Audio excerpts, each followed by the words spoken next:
Morning everyone, and welcome back to DIY with Chucks. I'm just going to show you something.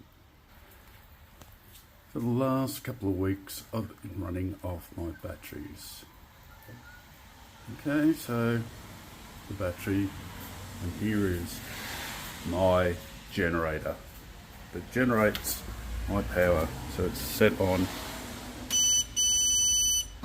SBU for night, and during the day I will switch it to,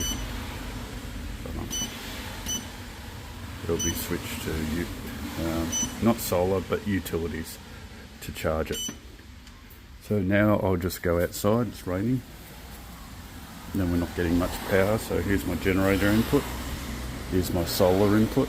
My solar is only up to a kilowatt in the rain and the clouds.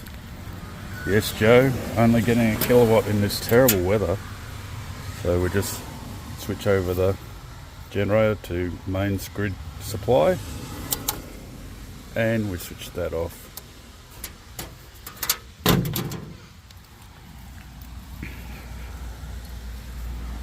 So now we'll just switch over to our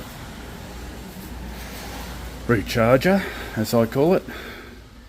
So yes, I could do this automating wise, but at the moment solar assistant isn't really working very well. Anyone got a better idea, leave in the comments, and I've got some ideas for changing the power over other than that, and now it's switching over. Anyway, that's what I've been doing for the last couple of months, fixing this up. Okay.